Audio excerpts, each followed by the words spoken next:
us of what we can expect this morning. Well, Jenna, unlike you, I don't speak 4 languages, so I don't know what amuse-bouche means, but I will tell you this. Our committee, the real committee when it comes to football rankings, will not disappoint today. Unlike others that befoul themselves on national television. I'm not naming committees, but College Football Committee, well, you might need to change your name. Different College committee. Football Group of Dopes. Maybe. Wow. All right, I'll pick another language. We will get to that. We got lots to get to. It is a busy Wednesday morning here. First things first, we start in the NBA with the Lakers. Another night without LeBron James.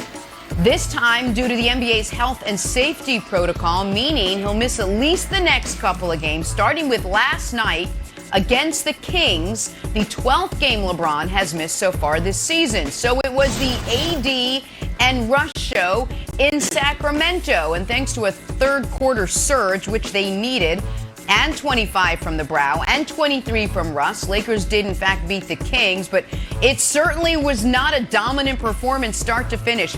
Davis said afterwards, we still have to find ways to win when LeBron is not available. All right, Nick. Yeah, the Lakers won, but can they overcome another long absence from LeBron James? Well, they can if Anthony Davis can solidify that he deserved and was not prematurely included on the NBA's All-75 list, all-time 75 best players ever. Because when you look at that list, AD is the second youngest guy on it. The only guy younger on it is Giannis. KD, Steph, Harden, Dame are guys still in their prime who are on it, and we know the older guys who are on it.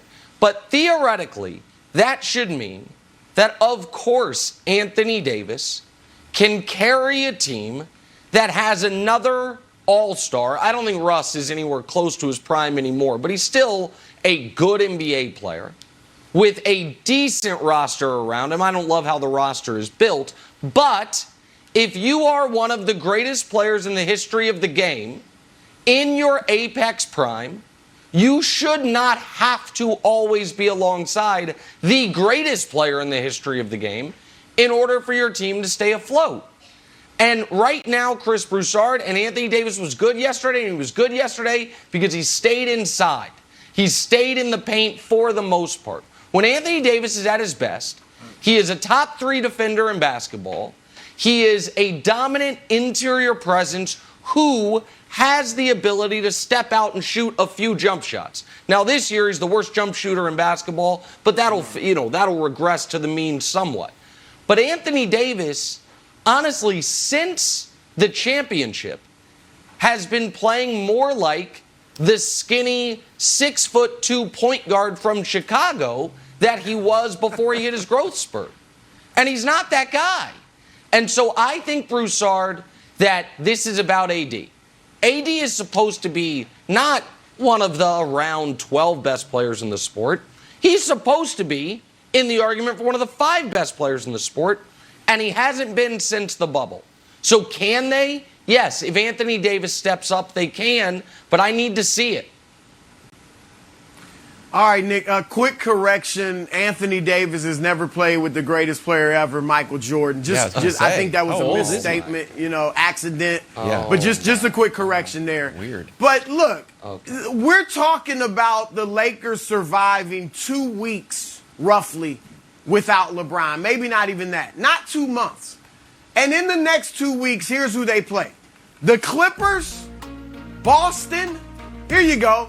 Memphis without Ja Morant, Oklahoma City, and Orlando. You're darn tootin' that they should be able to thrive without LeBron. Against that, they should go at least 3-2.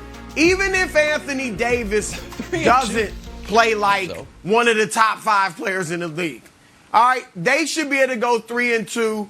AD, to your point, Nick, he was put on the top 75 team prematurely. All right, next group, top 100, 25 years from now, he could be on that. But it was premature, I believe, to put him on the top 25 or top 75. But look, you've got AD in his prime, Russ not quite his prime, Nick, but toward the tail end still of his prime.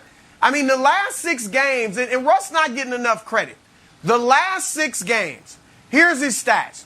25.7 points, 8.5 assists, 8.3 rebounds, only 3.8 turnovers on 49% shooting.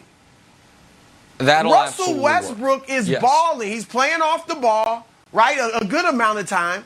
He's being aggressive, going to the hole. So I think the Lakers against that group of teams should be fine without LeBron. Now, if you had to go longer, of course, they can't do anything without him. But, yeah, for 2 weeks, Jenna, Wilds, they'll be fine without LeBron. All right, so, Broussard, I'm going to put this question to you. Do you think LeBron needs to gas AD up more? Because when AD first came over to the Lakers, it was this idea that LeBron was eventually going to pass the torch. Maybe AD could not only be the MVP of the Lakers, he could be the MVP of the whole league.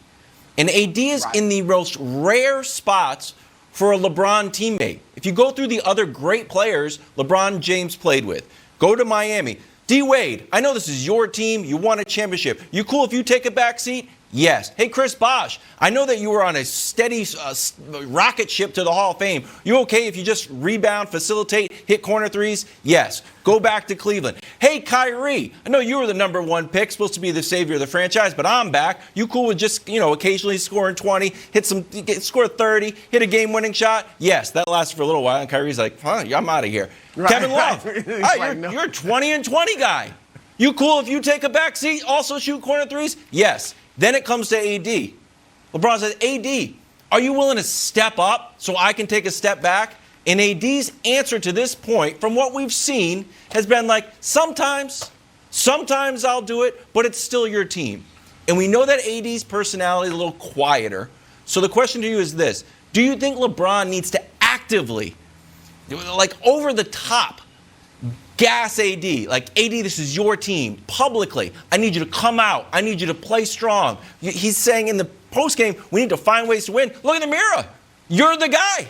You're the guy. So do you think LeBron has a responsibility to push AD to the next level? I think LeBron's tried, Wilds. We've heard LeBron in the past when AD first got there, what'd he say? We're going to run the offense through AD. I have accepted that Anthony Davis is what he is because, like you and probably like LeBron, I expected after the championship that it would become AD's team last year.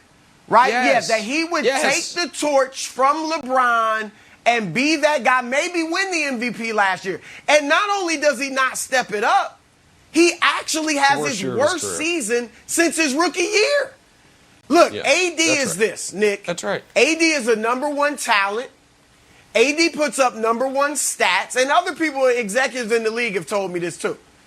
But AD does not have the number 1 demeanor, the number 1 leadership skills, or he has the lack thereof, and the number 1 motor or energy. And I don't even know if he's got the number 1 drive or ambition. He's a number 1 talent who's really a number 2 player. Well, I think LeBron, he wouldn't say it publicly, but inside, he's probably accepted that. You know this, Nick, as well as anyone. They've got the same agent. They hang out. They're great friends. LeBron is trying to lead, has led him by example. He sees LeBron's work ethic, and he still hasn't brought it. I just don't know that it's going to happen with AD. Listen, I don't think work ethic is a problem for Anthony Davis. I know you're not saying it is. I think he's brittle. Right. And I think that's clear. I think he works. I just wonder if he's working at the wrong stuff sometimes. Wilds, you said should LeBron gas him up? I would posit this. I think AD's been gassed up a little too much in the wrong way. Do you remember when KD did his best all-time roster? Can we show it real quick? And he included Anthony Davis, not Tim Duncan. And then Kevin Durant and I had a very nice back and forth on Twitter about this very point. And here's one of the things KD said about why he would take Anthony Davis over Tim Duncan. AD can knock down that 3. middies from everywhere, and handle if need be. A cheat code for any team ever created. But the problem is it's just not true. Anthony Davis is shooting 19% from three this year. You might be like, this is too small sample size. Okay, he's shooting 24% from three since the championship. Russell Westbrook's shooting 31% from three, and people can't stop crushing him for ever shooting them. Russell Westbrook's 8 inches shorter than Anthony Davis. He can shoot, middies when he need be. He's been this year, and it'll get better, the worst mid-range jump shooter in basketball. What he is unstoppable at is on the defensive end, and against the vast majority of teams, they have no one down low that can deal with his size, strength, and footwork. But you've got, Kevin Durant, who is a brilliant basketball mind in addition to being a brilliant basketball player, looks at the AD package as, he included him on his all-time